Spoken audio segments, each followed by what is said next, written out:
যারা যারা অবিবাহিত মেয়ে রয়েছে, কেমন আমি আপনাকে বলছি, অবিবাহিত মেয়ে আমি আপনাকে বলছি, হ্যান্ডসাম খুঁজতে হবে না, সুন্দর খুঁজতে হবে না, কবে হবে বলে গালে হাত দিয়ে ভাবতে হবে না।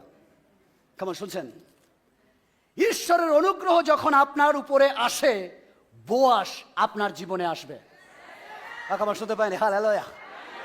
সমস্ত অবিবাহিত মেয়েরা বলে আমেন। যখন বোয়াস আপনার জীবনে আসবে, এর অর্থ সঠিক পুরুষ, খাঁটি পুরুষ, বিশ্বাসী পুরুষ, প্রেমিক পুরুষ, যত্নকারী পুরুষ, হ্যান্ডসাম পুরুষ, গুড লুকিং পুরুষ, উত্তম পুরুষ, প্রভুর পুরুষ ঈশ্বর যোগাবেন। ও হালেলুয়া। নারীরা বলি যিশু নামে আমেন। যারা দাঁড়িয়ে আছে কেমন বলে যিশু নামে আমেন, যিশু নামে আমেন। আপনাকে বিজ্ঞাপন দিতে হবে না কোথা থেকে পাবো। ঈশ্বরে বিশ্বস্ত থাকুন, তিনি অনুগ্রহের ঈশ্বর। এমন কাউকে আনবেন যে চোখের জল ফেলবে না, সারা জীবন আপনার হানিমুন থাকবে। বিয়ের 10 বছর পরেও মনে হবে জাস্ট টুগেদার বেবি, চলো আমরা একটু ঘুরে আসি বেবি।